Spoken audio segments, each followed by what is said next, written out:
one morning I'm out over in the city of East Point when rang a ride for Bubba. So I accept the ride, I head towards the destination. So I get to the apartment, I turn in, and walking towards the car is her.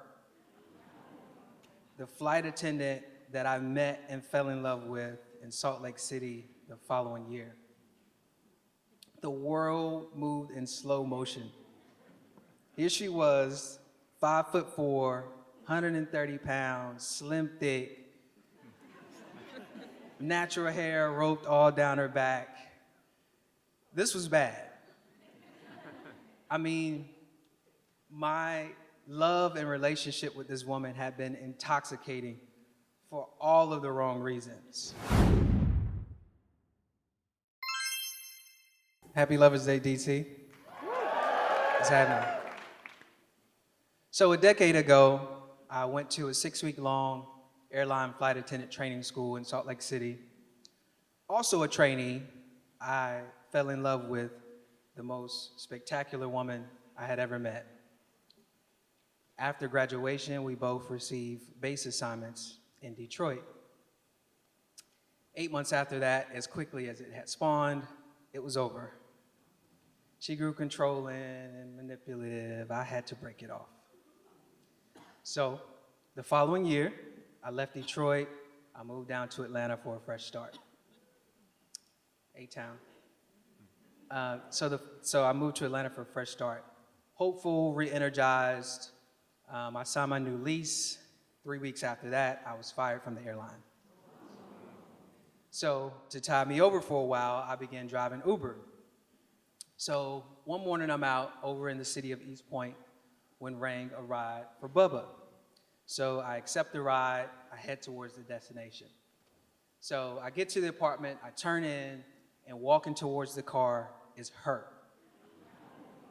The flight attendant that I met and fell in love with in Salt Lake City the following year. The world moved in slow motion. Here she was, 5'4", 130 pounds, slim thick, natural hair roped all down her back. This was bad. I mean, my love and relationship with this woman had been intoxicating for all of the wrong reasons. I mean, the root word of intoxicating is toxic, for crying out loud. So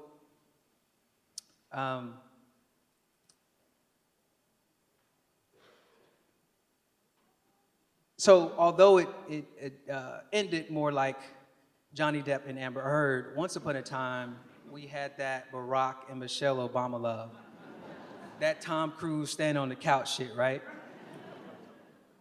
So for all those reasons, I tell myself, look, she gets in, we're gonna be cordial, we're gonna speak, that's all. No reminiscing, no memory lane, just get this bitch from A to B, King. She walks up to the front passenger door, she opens it, she slides in. All in one motion as she's putting on her seatbelt, she turns to me with the most, hey, motherfucker, and you trying to fuck? All in one grin that I wanted no parts of. I was terrified. Despite all the red flags and counter emotions, I caught amnesia like a motherfucker. Forgetting all the manipulative shit, the arguments, all of that, and only flashing back to her sweet taste and bomb pussy. So we chat the whole ride, we exchanged numbers at the drop-off, and we began to kick it again. She was a flight attendant, so, we had to make time to connect during her off-flying days. A weekend here, a Tuesday through Saturday there.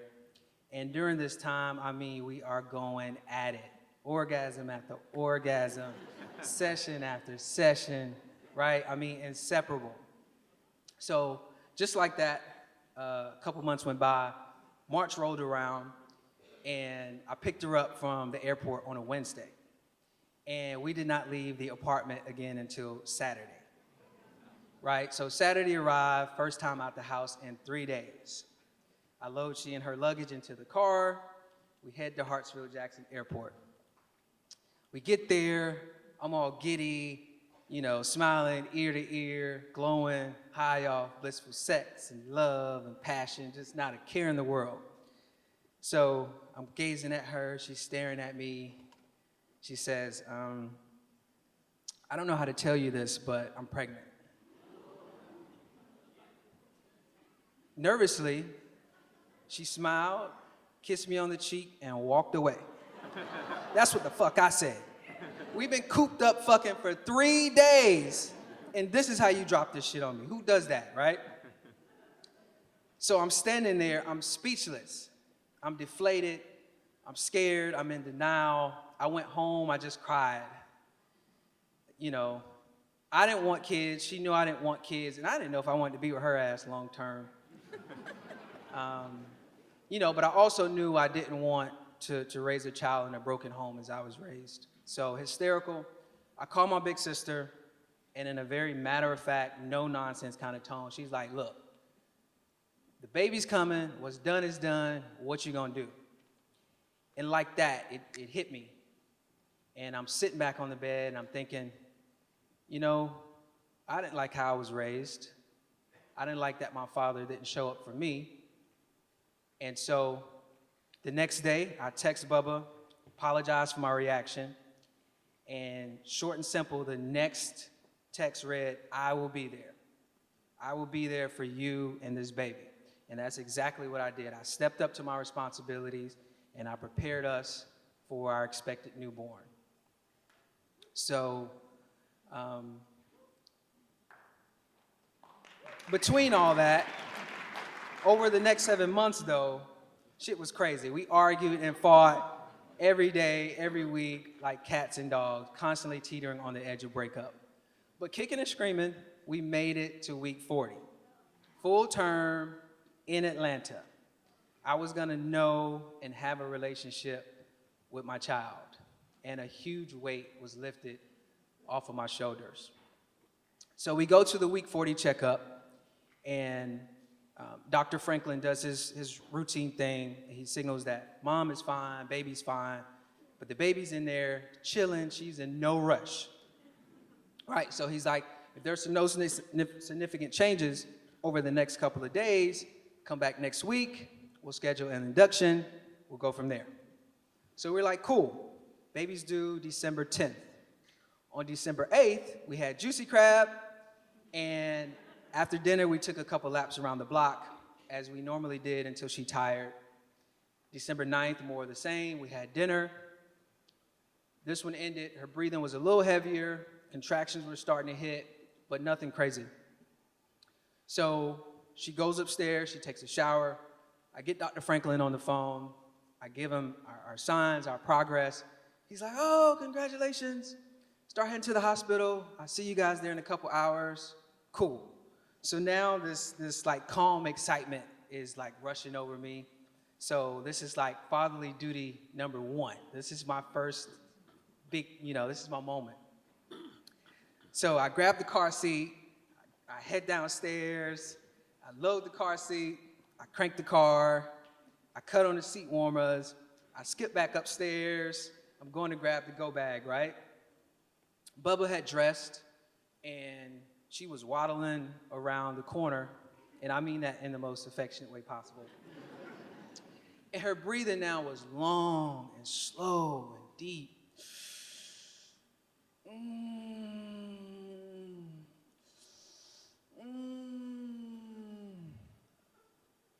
Right? So she lays on the couch, and like a 6 out of 10, she's like, it's coming. And I'm confused, right? Pause. Because when I left, shit was normal. She was in the shower, shit was calm, I was skipping, you know what I mean? So confused and in denial, I'm on the couch looking between her legs, I'm like, what's coming? And I said, baby, no, we gotta get you downstairs. She said, okay, I just need to go take a poop real quick. I said, baby, go, baby, go. So in the meantime, I hit up my mom to give her the news. So in her excitement, she totally misreads the room, right? My baby's coming, my baby's coming. So I go back to check on Bubba, and she's wiping, and as she comes up, the crown from our baby's hair was visible. Nigga.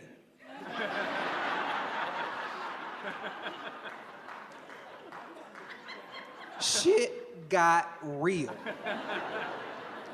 Right? So my mom instantly shifts from, my baby's coming, call 911, call 911. So I got 911 on Bubba's phone. I got my mom on my phone. Bubba's screaming, I'm crying, total chaos, right? And then my mom says, in the Southern way, moms say anything comforting. Baby, y'all gonna have to push. Get some clean towels, y'all gonna have to do it there. So fatherly duty number 2. I run to the linen closet, I grab some clean towels, I come back, and the baby's entire head is dangling. So Bubba reaches between her legs, and she's now crying tears of joy and pain. And so she's crying tears of joy and pain. And all in varied tones and speeds, my mom, the 911 operator, me, we're cheering Bubba to push. Push, baby, push. She pushed twice more, man, that baby girl slid out like she knew she only had one job. But she was silent. She was silent and she was blue. And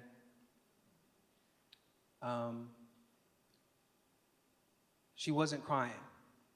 She was silent, she was blue, she wasn't crying.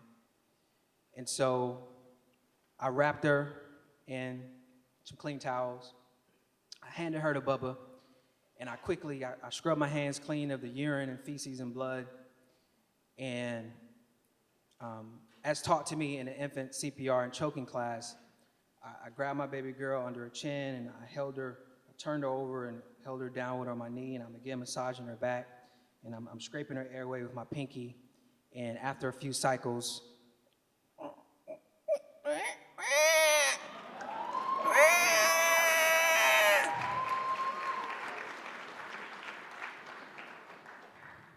my baby was here.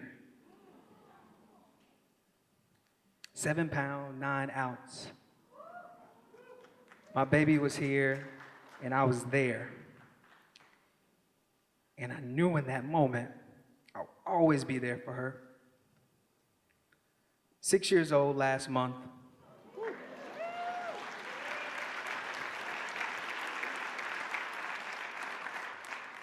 Love Rose Adams.